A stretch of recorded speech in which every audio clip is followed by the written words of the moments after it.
दोस्तों कुछ साल पहले ताराबाई जोगिंदर नाम का एक बंदा यूट्यूबर कैरी मिनाटी को गालियां दे देकर इतना ज्यादा फेमस हो गया था कि आज उसी के बल पर वह लाखों रुपए की कमाई कर रहा है। अगर हम ठीक से समझे तो जर्मनी में रह रहे हमारे so called Indian Dhruv Rathee भाई का भी ऐसा ही कुछ हाल है। मतलब यार ये बंदा नरेंद्र मोदी और उनकी गवर्नमेंट को क्रिटिसाइज करके सुर्खियों में आता है और अपना पैसा बनाता है। रिसेंट में ध्रुव भाई अपनी एक वीडियो में नरेंद्र मोदी और बीजेपी को क्रिटिसाइज करते हुए इतने आगे चले गए थे कि उन्होंने भारत को लेकर भी बहुत सी गलत चीजें बोल दी थी और उसे एक तानाशाही वाला देश तक करार दे दिया था। वीडियो में राठी जी नरेंद्र मोदी को तानाशाह बताने की कोशिश कर रहे हैं। अब यार हो सकता है कि नरेंद्र मोदी से उनकी कोई पर्सनल दुश्मनी हो, इससे भला मुझे क्या लेना देना। लेकिन अपनी वीडियो में जब उन्होंने कहा ना कि भारत के अंदर डेमोक्रेसी खत्म हो रही है, भारत डिक्टेटरशिप की तरफ आगे बढ़ रहा है और भारत में आगे चलकर एक ही पार्टी का रूल होने वाला है, तब उनकी ये बातें मुझे कुछ सही नहीं लगी। मतलब जर्मनी में बैठा एक बंदा ग्लोबल लेवल पर हमारे देश के बारे में कुछ भी फैलाएगा और मैं सहन कर जाऊंगा? नहीं भाई, बिल्कुल सहन नहीं करूंगा। उल्टा आप सबके सपोर्ट से उसे तगड़ा जवाब दूंगा। अब जरा ध्यान से सुनना। कुछ लोगों को लगता है कि अगर देश में रेगुलरली इलेक्शंस हो रही हैं और आप वोट डालने जा सकते हो तो इसका मतलब देश एक डेमोक्रेटिक देश है। लेकिन पता है क्या, इलेक्शंस तो नॉर्थ कोरिया में भी होती है।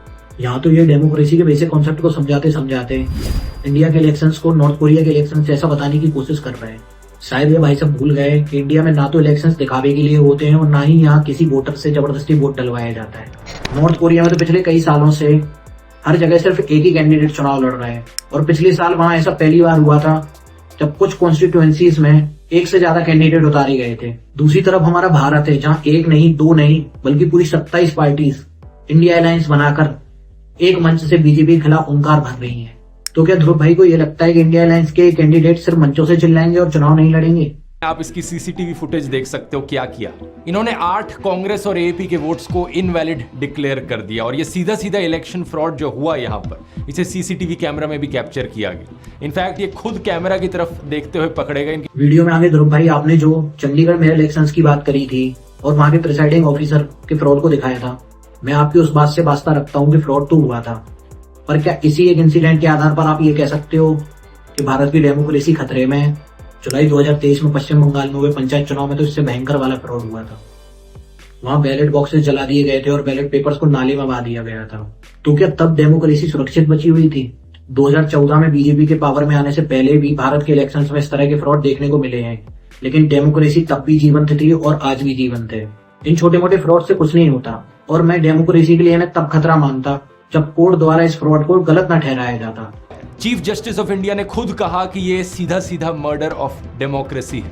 हालांकि सुप्रीम कोर्ट ने यहाँ पर एक ऐतिहासिक फैसला देकर इस इलेक्शन को बचा लिया। ध्रुव भाई आप ही बता रहे हो कि सुप्रीम कोर्ट के चीफ जस्टिस ने इसे मर्डर ऑफ डेमोक्रेसी कहा था और अपने ऐतिहासिक फैसले से इस इलेक्शन धांधली को बचा लिया था। लेकिन मेरा आपसे एक छोटा सा सवाल है कि जिस सुप्रीम कोर्ट के चीफ जस्टिस के स्टेटमेंट को आगे रखकर आप अपनी बात को जस्टिफाई करने की कोशिश कर रहे हो, क्या उसी सुप्रीम कोर्ट के चीफ जस्टिस के फैसलों पर आपको और आपकी लॉबी वालों को पूरा विश्वास है या नहीं?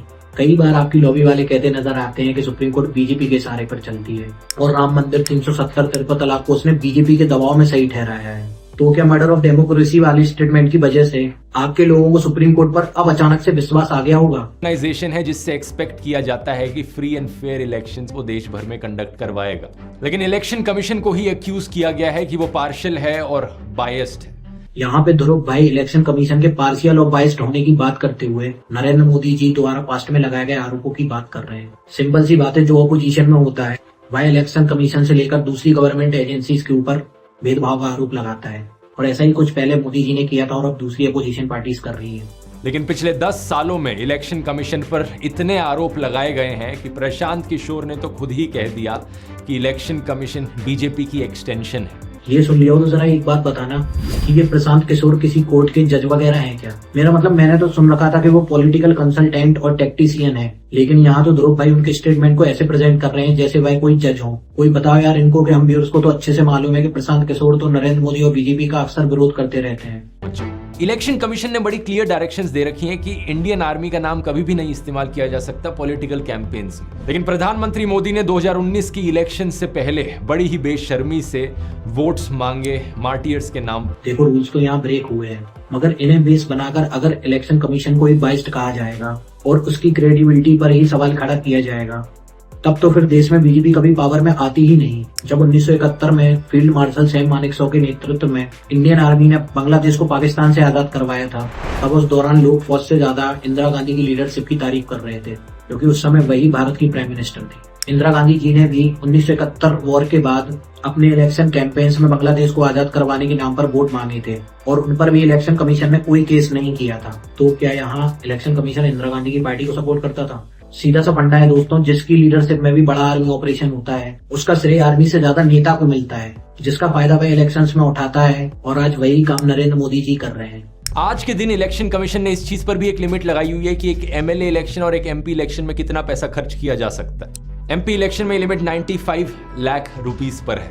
बीजेपी ने 437 सीट्स पर चुनाव लड़ा था, तो पार्टी की जो टोटल स्पेंडिंग है वो 415 करोड़ से ज्यादा नहीं होनी चाहिए थी। लेकिन कितना पैसा इन्होंने खर्च किया, इलेक्शन कमीशन की वेबसाइट पर लिखा हुआ है 1264 करोड़ रुपीस। कैसे अलाउ किया इलेक्शन कमीशन ने?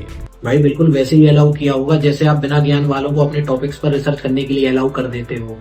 दरअसल ये जो 95 लाख रुपीस की लिमिट है वो पर कैंडिडेट को मिलती है, मगर जब बात पार्टी की आती है ना, तो वो अपने कैंडिडेट्स पर और अपने एजेंडास को रन कराने के लिए कितना भी पैसा खर्च कर सकती है। मतलब कि उनके एक्सपेंडिचर पर इलेक्शन कमीशन ने कोई कैप नहीं रखा है। हाँ, इतना जरूर है कि पार्टी जितना भी खर्चा करती हैं, उन्हें इलेक्शन कमीशन के पास उसका स्टेटमेंट सबमिट करना होता है, और इसके लिए इलेक्शन कमीशन द्वारा उन्हें 90 दिनों का समय दिया जाता है। सिर्फ इलेक्शंस की नहीं है, अगर किसी ऑपोजिशन पार्टी की सरकार बन भी जाती है तो भी उस सरकार को गिरा दिया जाता है। यहाँ पर अनगिनत बार एलिगेशंस लगे हैं हॉर्स ट्रेडिंग के बीजेपी पर। बार बार ये कहा गया लोगों के द्वारा कि बीजेपी एमएलएस को एक रिजॉर्ट में लेकर जाती है और उन एमएलएस का मुंह बंद कर देती है पैसे ठूस कर। वाह ध्रुव भाई वाह, अब किसी पार्टी के एमएलए अपनी पार्टी से खुश नहीं है और वो बीजेपी में शामिल होना चाहते हैं, तो वो भी आपको भारत के लोकतंत्र के ऊपर एक खतरा लग रहा है।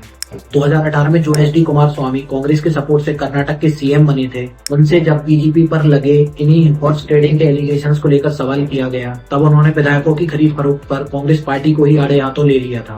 एच डी कुमारस्वामी कहते हैं कि क्या कांग्रेस पार्टी ने राजस्थान में सरकार बनाने के लिए बीएसपी विधायकों को लालच नहीं दी थी? क्या ये खरीद फरोख्त नहीं है? दोस्तों मैं तो मानता हूँ कि सभी पॉलिटिकल पार्टीज का काम सरकार फॉर्म करना होता है। अब अगर इसमें भी किसी को डेमोक्रेसी खतरे में लग रही है, तो वो कांग्रेस पार्टी के लिए क्या बोलेगा, जिसने 1996 में अटल बिहारी वाजपेयी की सरकार को सिर्फ एक वोट से गिरवा दिया था। माना जयललिता जी ने उस वक्त वाजपेयी सरकार से अपना सपोर्ट वापस लिया था, मगर तब भी अटल बिहारी वाजपेयी जी ने इसके लिए सिर्फ और सिर्फ कांग्रेस को जिम्मेदार ठहराया था। सवाल आपसे है कि जब 1996 में डेमोक्रेसी खतरे में नहीं आई, तो भला अब ध्रुव राठी जैसे लोग ऐसे इंसिडेंट्स को लोकतंत्र की हत्या क्यों मान रहे हैं? पिछले साल 14 पॉलिटिकल पार्टीज ने सुप्रीम कोर्ट में कंप्लेन करी थी कि कैसे सरकार सीबीआई और ईडी का इस्तेमाल कर रही है ऑपोजिशन लीडर्स के खिलाफ। उन्होंने बताया कि 3000 से ज्यादा रेड्स करी है इन्होंने पॉलिटिकल लीडर्स पर। 2014 से अगर कंपेयर करो तो 4 गुना का जंप देखने को मिला है ईडी केसेस में जो पॉलिटिशियंस के खिलाफ चल रहे हैं, और 95% केसेस सिर्फ ऑपोजिशन पार्टीज के खिलाफ। भले ही गवर्नमेंट पर सेंट्रल एजेंसीज के मिसयूज का आरोप लगता हो,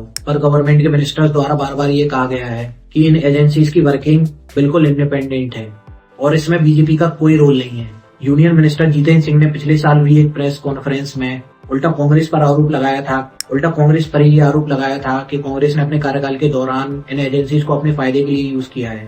मिनिस्टर जितेंद्र सिंह के अनुसार अगर आप 2014 के पहले देखोगे ना, तब आपको पता चलेगा कि सीबीआई पहले किस तरीके से काम किया करती थी। उसने गुजरात के तब के चीफ मिनिस्टर ऑफिस और होम मिनिस्टर के खिलाफ आज के मुकाबले कई गुना कड़ी कार्रवाई करी थी। हाँ, वो बात अलग है कि तब की गुजरात गवर्नमेंट ने सीबीआई के जनरल कॉन्सेंट को समझा और उनके साथ कोऑपरेट किया, जिसके बाद वह नॉट गिल्टी भी साबित हुए। वॉशिंग पाउडर मोदी, दूध और फरेबी सब छुप जाए, संगीन आरोप अभी चुटकी में। भारत डिक्टेटरशिप की तरफ नहीं बढ़ रहा, इसका सबसे बड़ा प्रूफ ध्रुव भाई ने मोदी जी का मजाक उड़ाती इस वीडियो से दे दिया। सोचो अगर वह किम जोंग उन या फिर शी जिनपिंग पर ऐसी कोई वीडियो बनाते, तो क्या वो इन्हें उनके ही देश में रन कर पाते? बिल्कुल नहीं। वहाँ ऐसी वीडियो कुछ मिनट से भी न चल पाती और उसे बैन कर दिया जाता, और यही डिक्टेटरशिप का one of the biggest example है। लेकिन मोदी जी का मजाक उड़ाने के बाद भी ये वीडियो भारत में आराम से चल रही है, और इसे शेयर करने वालों पर ना तो कोई एफआईआर हुई है और ना ही किसी को बीजेपी के आदमियों द्वारा धमकियां मिली हैं। रचित कौशिक नाम के एक यूट्यूबर अक्सर अपनी वीडियो से आम आदमी पार्टी के कामों पर सवाल खड़े करते हैं, तो हाल ही में एक दिन पंजाब पुलिस ने उन्हें गिरफ्तार कर लिया। महाराष्ट्र की उद्धव ठाकरे गवर्नमेंट ने तो इंडिया के one of the biggest journalist Arnab Goswami तक को गिरफ्तार करवा दिया था, और वो भी सिर्फ इसलिए क्योंकि उन्होंने उद्धव ठाकरे जी की आलोचना करी थी। यहाँ नरेंद्र मोदी जी को तो सोशल मीडिया पर और उनके पक्षियों द्वारा रोजाना गालियां दी जाती हैं, तब भी उन पर किसी तरह की कार्रवाई नहीं होती और फिर ध्रुव भाई कहते हैं कि भारत में डिक्टेटरशिप है। हिमंता बिस्वा शर्मा जब वो कांग्रेस में थे पहले, उन पर आरोप लगा था शारदा चिट फंड स्कैम का। सीबीआई ने उन्हें क्वेश्चनिंग के लिए बुलाया नवंबर 2014 में, और 2015 में जब से उन्होंने बीजेपी ज्वाइन करी है 7 और एलिगेशंस लगे हैं उनके ऊपर करप्शन के। एक आरोप है कि एक लैंड का स्कैम हुआ है, एक आरोप है कि वो सिल्क और मुगा इंडस्ट्री का सिंडिकेट चला रहे हैं। लेकिन जब से बीजेपी इन्होंने ज्वाइन करी कोई इन्वेस्टिगेशन नहीं हो रही इनके ऊपर। इस बात में कोई शक नहीं है कि हिमंता बिस्वा शर्मा जी को सीबीआई ने 2014 में क्वेश्चनिंग के लिए बुलाया था। दोस्तों, सीआरपीसी के सेक्शन 160 के तहत सीबीआई को यह अधिकार मिला हुआ है कि वह देश भर में किसी को भी पूछताछ के लिए बुला सकती है। लेकिन बहुत से लोगों को लगता है कि सिर्फ पूछताछ के बेस पर ही सामने वाले को एक्यूज मान लिया जाएगा, तो ऐसा भी कुछ नहीं होता। और रही बात 2015 में बीजेपी ज्वाइन करने के बाद हिमंता बिस्वा शर्मा पर लगे 7 आरोपों की, तो यार ये आरोप किसी ऑफिशियल ने तो लगाए नहीं है, बल्कि ये आरोप तो असम कांग्रेस के नेताओं ने उन पर लगाए हैं।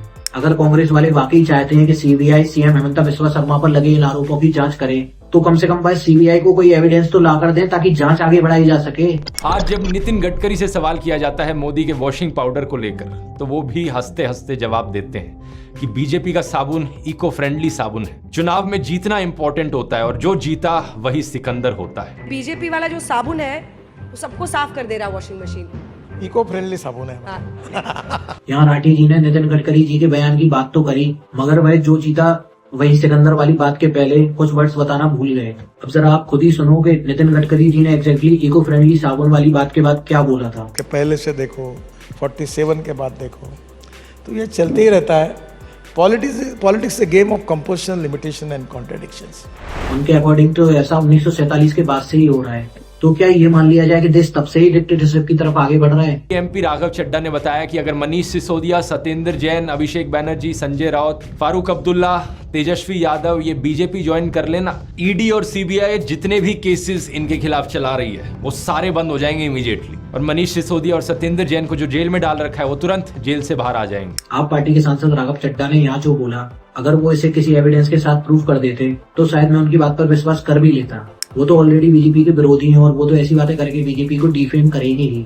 और अगर बीजेपी अपोजिशन में होती और आम आदमी पार्टी पावर में होती, तब शायद बीजेपी का कोई सांसद ऐसी बात करके आम आदमी पार्टी को डिफेम करने की कोशिश करता। थे अस्पताल शानदार बना दिए, सारी दवाइयों का सबका इंतजाम किया।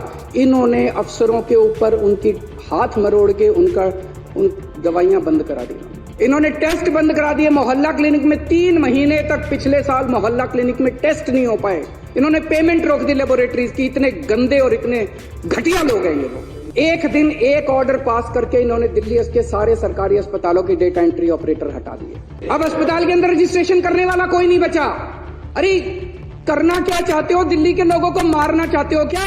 आर्टिकल 105 और 194 के तहत स्टेट असेंबली और पार्लियामेंट के मेंबर्स को कुछ स्पेशल प्रिविलेजेस मिले होते हैं, जिनकी वजह से वह असेंबली में दी गई स्पीच, एलिगेशंस और वोट्स के लिए बाहर जिम्मेदार नहीं माने जाते। यानी कोई असेंबली के अंदर उनके द्वारा बोली गई बातों के लिए उन पर बाहर केस नहीं कर सकता। खास अरविंद केजरीवाल जैसी इम्यूनिटी ध्रुव भाई को भी मिली होती, तब वो भारत को लेकर उल्टी बातें जर्मनी में बैठकर नहीं बल्कि भारत के अंदर ही बैठकर करते, क्योंकि फिर तो कोई उन पर केस कर ही नहीं सकता था ना। पार्टी ने फंड किया हुआ इस वीडियो को बनाने के लिए, लेकिन सच बता रहा हूँ किसी पॉलिटिकल पार्टी ने मुझे फंड नहीं किया। मैं जो आपको इस वीडियो में दिखा रहा हूँ वो असलियत है देश की। अगर आपको सही में देश की चिंता है तो आपकी आंखें खुल जानी चाहिए इन चीजों को देखकर। अरे ये क्या बोला इसने? ये किसी पार्टी से फंड नहीं लेता, तो फिर ये क्या है? का पूरा इतिहास है। दूसरी टैब में है ध्रुव राठी की एक पोस्ट जहां ये आम आदमी पार्टी के मैनिफेस्टो के इनविटेशन को फ्लॉन्ट कर रहे हैं। तीसरी टैब में अच्छा ये तो कोई वीडियो चल रही है। ऑडिवन एक ऐसा इनिशिएटिव है जिसपे बहुत बड़े स्केल पे अवेयरनेस फैलाने की जरूरत है अगर इसे सक्सेसफुल होना है तो। अब हमारे जैसे ऐसे कितने लोग होंगे जो टीवी और सोशल मीडिया पे ऐसे वीडियोस नहीं देखते होंगे, जिन तक ये एडवर्टाइजमेंट्स नहीं पहुंच पाती होंगी। तो जो एडवर्टाइजमेंट्स हमें बहुत ज्यादा लग रही हैं वो शायद उन तक मुश्किल से पहुंच पा रही है। तो इसीलिए मुझे लगता है कि ऑडियन की एडवर्टाइजमेंट्स बहुत ही जरूरी चीज है। चौथे टैब में है भाई के द्वारा करी गई पोस्ट जहां दिखा रहे हैं कि आम आदमी पार्टी के खिलाफ 0 क्रिमिनल चार्जेस हैं और बीजेपी पे 63, 64, 65। ये गोधी मीडिया की न्यूज चल रही है, राठी आपी मीडिया की कुछ ऐसा कुछ भी नहीं है। सच में यार ऐसे बिदूरी भाई ने तो इसका धागा खोल लिया। दूरदर्शन ऐसा कर सकता है। आज तो बीजेपी स्पोक्स पर्सन को बोलने की भी जरूरत नहीं पड़ती, क्योंकि टीवी एंकर्स खुद बीजेपी स्पोक्स पर्सन बने बैठे हैं। जनता के बिहाफ पर सरकार से सवाल करने की जगह वो सरकार को ही डिफेंड करते हैं, और इतना डिफेंड करते हैं कि वो बढ़ती बेरोजगारी के लिए युवाओं को जिम्मेदार ठहराना भी शुरू कर कर देंगे। और अगर आपने इलेक्शंस में किसी ऑपोजिशन पार्टी को जिता दिया तो जनता को ही गालियां देना शुरू कर देंगे। और जनता ने राष्ट्रीय मुद्दों और बीजेपी को नकार दिया। जब हम वोट डालेंगे तो वोट इस चीज पर डालेंगे कि मुफ्त में कौन कौन सी चीज कहां पर लगी हुई है। यार मैंने तो ऐसा कोई न्यूज एंकर नहीं देखा जिसने अपने चैनल पर पब्लिक को गालियां दी हों। हाँ, इतना जरूर है कि अपने बैकग्राउंड के थ्रू व्यूअर्स को स्टार्टिंग से ही मिडिल फिंगर दिखा रहा है। 77 दिन तक मणिपुर जलता रहा, टीवी चैनल्स पर कोई स्पेशल रिपोर्ट नहीं की। अरे ये भी तो बता देते कि कैसे सेंट्रल गवर्नमेंट ने वायलेंस के तुरंत बाद मामले को संज्ञान में लिया था। मणिपुर को तब लगभग 102 करोड़ का इमीडिएट फाइनेंशियल पैकेज भी दिया गया था। वहाँ सीएपीएफ की 124 कंपनीज आईएएस विनीत जोशी को गवर्नमेंट ऑफ इंडिया के काम से हटाकर मणिपुर का चीफ सेक्रेटरी बनाया गया था। हिंसा शुरू होने के कुछ दिन बाद होम मिनिस्टर अमित शाह खुद मणिपुर गए थे और उन्होंने वहां पर पूरा एक दिन गुजारा था। डेमोक्रेसी में यही अकाउंटेबिलिटी रीजन है जिसकी वजह से पब्लिक को भी प्रोटेस्ट करने का अधिकार दिया जाता है। अगर हमारे देश के द्वारा चुने गए मैनेजर्स आरटीआई के सामने अकाउंटेबिलिटी में इंटरेस्टेड नहीं है, मीडिया के सामने अकाउंटेबिलिटी नहीं दे सकते, तो जनता के सामने तो उन्हें अकाउंटेबिलिटी देनी पड़ेगी। इसका एक पॉजिटिव एग्जाम्पल हाल ही में यूपी में देखने को मिला। जब भले ही नरेंद्र मोदी जी ने एक भी प्रेस कॉन्फ्रेंस नहीं करी और उनके मिनिस्टर समय समय पर आकर अक्सर मीडिया के सवालों का जवाब देते रहते हैं। हाँ, अगर कोई उनके बिहाफ में आकर आंसर्स ना देता या फिर वह पार्लियामेंट के अंदर खुद अपोजिशन के आंसर्स ना देते, तब शायद उन्हें किसी डिक्टेटर के साथ कंपेयर किया जा सकता था। कि क्या मांगे हैं इसकी बात एक सेपरेट वीडियो में करेंगे, लेकिन अभी के लिए इस बात से फर्क नहीं पड़ता। पॉइंट यहाँ पर यह है कि एक पीसफुली प्रोटेस्ट करने वाले आम इंसान को सरकार इस तरीके से ट्रीट करे, क्या ये सही है? इससे पहले रेसलर्स प्रोटेस्ट हुआ, वहां भी वही बर्ताव देखा गया पुलिस का। पिछले फार्मर प्रोटेस्ट में भी यही देखा गया, कितने ही किसानों की जानें गई उस प्रोटेस्ट के दौरान। 2021 के इस आर्टिकल के अनुसार कम से कम 600 किसान मारे गए थे उन पिछले फार्मर्स प्रोटेस्ट में। दोस्तों, इंडिया में किसी को भी सरकार के खिलाफ प्रोटेस्ट का अधिकार है, लेकिन शांतिपूर्ण ढंग से। शायद हमारे किसान भी वही कर रहे हैं। रही बात पुलिस की जो उन्हें दिल्ली में एंटर होने से रोक रही है, तो शायद ये सिक्योरिटी कंसर्न्स की वजह से हो रहा है। और यहाँ मैं एक बात क्लियर कर दूं कि प्रोटेस्ट को कोई नहीं रोक रहा, बल्कि सिक्योरिटी रीजंस की वजह से दिल्ली में उनकी एंट्री को रोका जा रहा है। जब आंदोलनकारी बहुत ही ज्यादा उग्र हो जाते हैं तो सिक्योरिटी पर्सनल्स को उनके ऊपर वाटर कैनन, टीयर गैस और रबर बुलेट्स का इस्तेमाल करना होता है। और सिर्फ भारत में ही ऐसा नहीं होता, बल्कि डेमोक्रेटिक देश अमेरिका, यूके, फ्रांस और ध्रुव भाई की जर्मनी में भी भीड़ को तितर बितर करने के लिए यही मेजर्स लिए जाते हैं। तो भाई ऐसा करके भारत कहाँ से डिक्टेटर हो गया? वैसे आपको ये सोचने में जरा भी टाइम नहीं लगना चाहिए कि भारत एक डेमोक्रेसी है, और सिर्फ डेमोक्रेसी ही नहीं बल्कि ये दुनिया की सबसे बड़ी डेमोक्रेसी है। और जब लास्ट मंथ ग्रीस के पीएम भारत आए थे तब उन्होंने भारत की डेमोक्रेसी की तारीफ भी करी थी। तो दोस्तों, भारत के बाहर बैठकर डेमोक्रेसी पर लेक्चर देने वाली किसी बंदे पर विश्वास मत करिए। तो अगर आप भी मेरे जवाबों से सहमत हैं तो इस वीडियो को इतना शेयर कीजिए कि ये ध्रुव भाई तक पहुंच जाए। और हाँ, जाते जाते वीडियो को लाइक और चैनल को सब्सक्राइब करना बिल्कुल मत भूलिए। Thanks for watching. जय हिंद, जय भारत।